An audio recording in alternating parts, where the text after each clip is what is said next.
Good morning, good afternoon, and good evening, my precious pack, and welcome back once more to the game we always seem to be coming back to, VEGA Conflict. And oh boy, do we have something nice to talk about. But before we do, for any of you who aren't in the Discord, I am sorry that you don't get the same information as the rest of us do, because most of the time they're either the moderators and the developers, they're talking on the Discord. I don't talk there. I just kind of watch in for information, tidbits, things like that, and every now and then I'm up around the time that dev chat goes live, and this time around I decide to actually stay up for the additional 30 minutes and read through what was brought up, and I'm glad that I did. Let's go over the update notes first for later today, and then we'll talk about some of the stuff that was from Discord.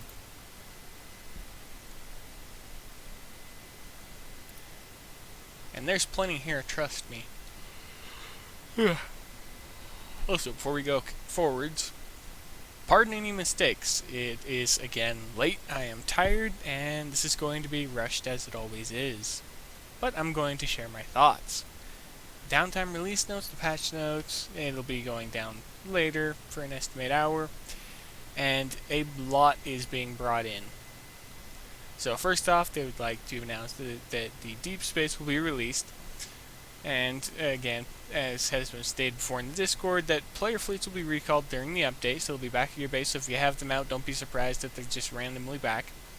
And the Deep Space will actually be activated after July's Justice event concludes, where we'll be able to find Zealots supplies and cargo, behemoth targets in the residential sector, which is literally just outside my doorstep. Access supplies and cargo in the Deep Space lobby. PvP is disabled in the lobby. Altarian supplies, cargo, and the first set of Orator supplies in the Altarian sector branching from the lobby. Now that is what I'm looking for. This is the main thing for next month that I want. We got about 14 days until all of this goes active. Well, less than 14 now. It's 25th, going 26th. Well, actually it's 26th in the early morning. But it's going to be great. Next thing up, there's also a big overhaul in the new users missions. New time-limited campaigns for progressing into Tier 6 tech. So I'll be taking a look at that as well for everybody. And fleet XP changes. This is one of the big ones as well. The player formations from the design contest, and the winners were actually from, I can't even recall now, and it was so recent. It's not even funny. But the ideas from right to left, Dark, Baron Von Alex, and Cyrus. So we got Flex Swing by Dark. 3 ships in a tight front and 3 in the back wider. Alright, interesting. 2 front, 3 mid, and 1 rear. Carrier, flagship or carrier could be at the rear. That'd be ideal for cruisers, battleships, and a carrier. And this is the one by Cyrus, Ambush. 1 ship, far in front with the rest waiting to ambush. Interesting. Interesting. Alright, on to the events. First off, we have an Alien Strike version 2. Aliens are running rampant in the residential sector. Attack them to earn Xenotech. Interesting, so now this is going to actually be an event aside from the daily strikes, it seems. Hopefully the strikes are being removed and they're actually going to, with Deep Space, start working everything into other aspects. Actually, I did see mention of that. I mean, I literally spent less than 30 minutes since I watched all of that. Next up, the Justice event. Justify your dominance with the Pharmacon Omega, Triadec, Vulcan, and the Plasma Siphon Resistor. And don't miss your chance to get USA-themed hulls, which is because it's the 4th of July, and the event will be going right over that time frame. So I'll take a look at the themed ships and see what's going on there. Mobilization, boost Vulcan weapon speed and projectile range. Ooh. Weapon speed. One problem with the Vulcans is they're fairly slow and they can be dodged quite reliably at their maximum range. Sermononic filament. My brain is trying to wrap around it, and again, tired, and I'm positive I said that wrong, or I said it correctly, but my mind is saying it's the opposite. For added damage resistance, pick up the explosive siphon resistor, alright. Grab brand new formations from the latest tech in the decimation. Alright, so where we're going to get the formations from is from the decimation then. Next up, the Alliance War, which is actually introducing harmonic technology for the Void ships. That is the sound of disappointment. Honestly, it isn't. It depends on how strong their harmonics are in comparison to the standard harmonics. Because some aspects of the PvP ships is improperly balanced in my eyes, but in other aspects they're weaker than standard ships. It just depends on what situation do they come up in. All from the beginning of the battle to the end be the Alpha and the Omega. So the new ship's name is the Omega. Don't really care about you, because I want what's down here, and what's here. The Altarian Orator dreadnought will end any debate. And now for my favorite one. We finally know the name of the mini-ships. Tech. Equip Zealots to your Orator, the first weapon that can be ordered to attack or defend in order to support their commanders. On this subject real quick, this is one of the things that I'm going to bring up real quick from the dev chat that I actually saw that I enjoyed. When it says attack or defend, it's actually two separate primary rings. No. Again, tired me. Thought process is messed up. Look at it this way. You have two carrier support fields, one overlapping the other. And we have the first ever toggleable ability in the game. And that'll be for the Orator and its mini-ships, the Zealots. You can toggle between attack and defensive. In defensive mode, the ships will have a much tighter form around the carrier, well in this case the dreadnought, and in the attack formation they'll actually go out much further from the dreadnought. And another little bit of information that was confirmed, just like with the squadrons, you can focus fire on targets and the ships will prioritize them. Which was just a little bit of tidbit information I actually found interesting. And it was actually beneficial. And then that one. Okay, next one is the Fleet Commander. Alun Dale is a must-have for Marauder basing fleets. Alright, I'll have to take a look at him once he's released. 'Cause he might be interesting, but I'm positive I could probably find something else for him to do aside from basing. Blight Ablative Tungsten Armor, which isn't much of a surprise. Okay. Content changes. Deep Space. Yes. Fleet XP balance changes. Yes, covered. And new user progression, time-limited campaigns, and new user missions revamp. So, all things that are more than well welcomed. Bug fixes are fairly general. Let's see. Terminus mine may not fully refund. Module unequip cost time. Formations do not appear in blueprints. Well, this is one that's been going on for a while, because every time I've looked for the formations, I have to always go through the fleet menu to view the ones that I currently have, and I can't view the ones that I don't have. So this is a fix that I can actually go back through now, and I should be able to go into the bottom of my ships list where they should be, and see the blueprints again. Well, it will be after the update. It could take a long time to rejoin an Umbra outpost targets after destroying Umbra combat modules. I wasn't even aware of that.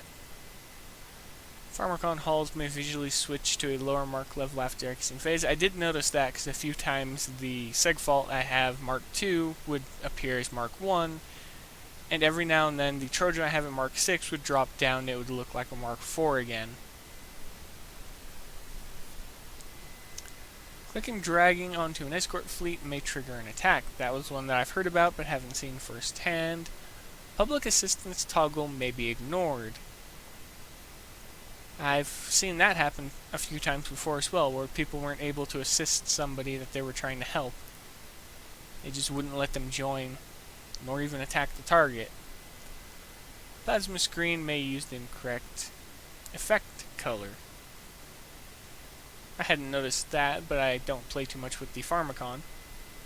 Javelin may not display defeated icon. Okay, that one I've heard a lot about, and it's the ghost javelins. The javelin dies, and it just basically disappears from the sector, and you can follow them when they're dead, but you can't see the model, you can't see the icon, you can't see anything until they're back at your base and you're repairing. And then just a general thing for the UI. Alright, there was one other I was going to quickly take a look at. I didn't go over too heavily on my own. Oh, come on. I didn't go too heavily over the June CM diary this time around, so let's just go ahead and let's see what we've got. We're back for a brand new edition. Alternating time tokens were widely discussed since their removal. Yeah.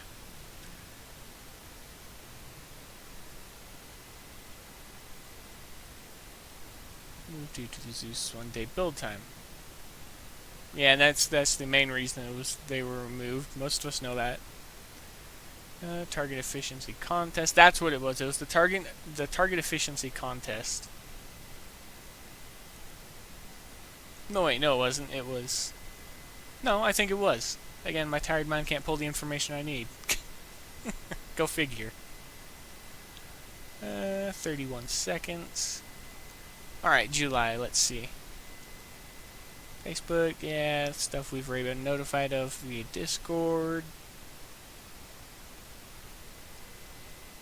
Okay, here's a little bit more down here towards the bottom that I actually did skim over, and I thought it would be the best part out of this to read.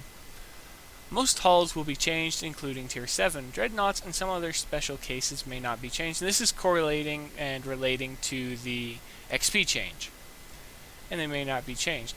However, more details are on the change will be posted closer to the release. Additionally, research times for crafting recipes will be set to 5 minutes free for the vast majority. Now that I can actually take a look at right... Where is it? Tech Lab. No, it's actually not. Okay, so it would have been the ship lab then? Yes. Some of the stuff for the crafting times and things like that that is actually related to these actually comes up from them.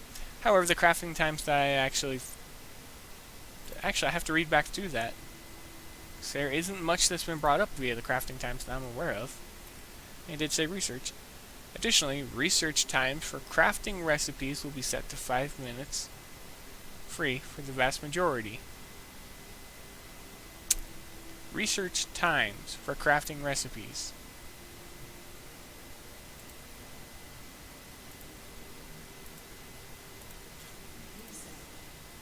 These are the only things I can remember that were added to the crafting that we could actually work with, and the only one of them that had time constraints, well, aside from researching, was these ones. So I think that means that these are all going to be 5 minute now, so you can just start them and instantly finish them. I think that's what that means. Again, my tired mind isn't working straight. But now it's time to discuss the big thing that I want to talk about. And that is more about the Orator dreadnought. Because since the last video, more has been said and shared with us, and there's plenty more that's going to be coming, most likely. But for now, we have behavior of the ships, a little bit about the dreadnought's appearance based on a little hint that Playmaker dropped, and there was one other thing. Tired mind can't bring it up on positive, I'll remember it before the end. So first off, let's talk a little bit more about the toggleable mechanic on the Orator. It's going to be the first, as I said, toggleable ability that any of our ships will have, and it's just going to be changing the range at which the ships will be patrolling. Because one will be defense, and again, it'll be tight around the ship from what I understand, and the attack will be much further out. And again, they're on a patrolling note, and when they're within the ring or close enough to the ships, they'll engage the target. So it'll have to be played around with to see what type of mechanics it'll be, how many ships are spawned, what their locations are, and things like that to be able to decide exactly how we'll use the ship. It'll be extremely interesting, though, to see what they have come up with. And again, we shouldn't have to wait more than 2 weeks for it, because the target, as according to the post, it does appear as though it'll be launching right after the event ends. Well, not right after, the following day, most likely. But the other thing is its appearance. From what was brought up by Playmaker, or was hinted at, the front of the ship looks similar to the chin of a sovereign. Well, not the front of the ship, it has a chin similar to a sovereign. And by that he means this, the front of the ship that comes down from the faceplate. And it's similar to a mothership, because motherships, which is, we actually do have our own version of the mothership, except for the jump ship. I gotta find one of mine real quick. Right here, the front of the ship, again, they have this chin that comes down, that drops off from the front. And from what I understand, that's going to be similar to the dreadnought. It's going to have some type of chin like that as well. Other than that, I don't think there's any more information out about the appearance at the moment. Dev chat was live for about 30 minutes before I stepped away, take care of some stuff, and getting ready for bed now. So, aside from that, there isn't any pictures leaked or anything like that. Shadow Wraith hasn't posted anything yet. Things like that haven't occurred yet. We don't even know what the Zealots will look like. Ooh! Get my face out of my cup real quick. That was the other thing I wanted to talk about. The actual Zealots. They are going to be pre-fitted miniature ships, and their acquisition method still has yet to be stated, but it's probably going to be something related to either crafting a drop that is most likely going to be along with the Orator target, or fragments, again, dropped from the Orator target.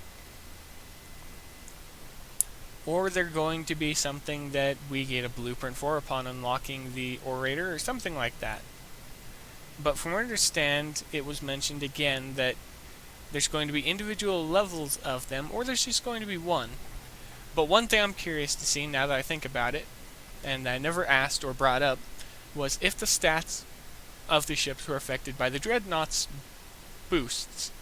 Because as we know from squadrons, the damage per second boost of a dreadnought affects squadrons, and because this is a ship, does the health of the individuals, is the health of the individual zealots positively affected by the dreadnought's mark level as well?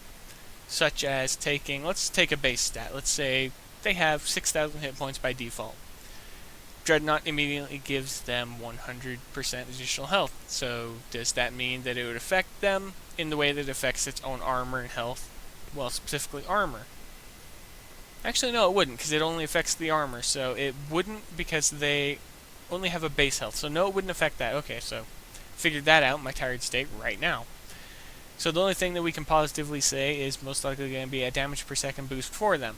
So whatever the stats are when you look at them in most likely your hangar, if you're looking at them if they're reusable items or something like that, you can always multiply the damage per second value by whatever the mark level of your dreadnought is, up to a 200% boost at Mark 6. As for the general appearance, the only thing I have to say is, even if it's just a carbon copy of the Altarian Corvette, and they are confirmed to not be the Corvette class, they're a class all their own, or they're classless, but it's going to be interesting when they're introduced. That's all I really need to say. Other than that, I don't think there's any more information out. That I've shared everything that I've heard, and that's going to be it, everybody. If there's anything I missed, feel free to say so below. If there's any additional information out at the time of this video released while I'm going to be snoozing, go ahead and say so below. Add it to the ever-growing pool that we've been allowed to have access to. If there are any major concerns or anything, go ahead and bring them up in the comment section, because something I actually brought up with Playmaker, I had a few concerns that he put to rest over the issues that I had thought of. So if anything comes up, ask below, and I'm positive that one of the times he's on Discord or somewhere, someone will be able to bring it up there as well after seeing it in either comment section, or someone brings it right to the Discord from the forums or someplace like that. But always bring concerns and things up about certain features of the game, especially new ones, because some of them they may be confusing or they might seem a little bit broken first. However, an explanation may be able to be offered to at least explain it, or explain a feature behind something. Again, but since this is all talking about stuff for the future of the game, and for content that hasn't been released, they can't tell us everything, so they might be able to at least put some unease to rest about content, such as maybe something being weak or something being too strong. But now it is time to end the night. Everybody be safe out there in the void, and as always, I will see you in the next video.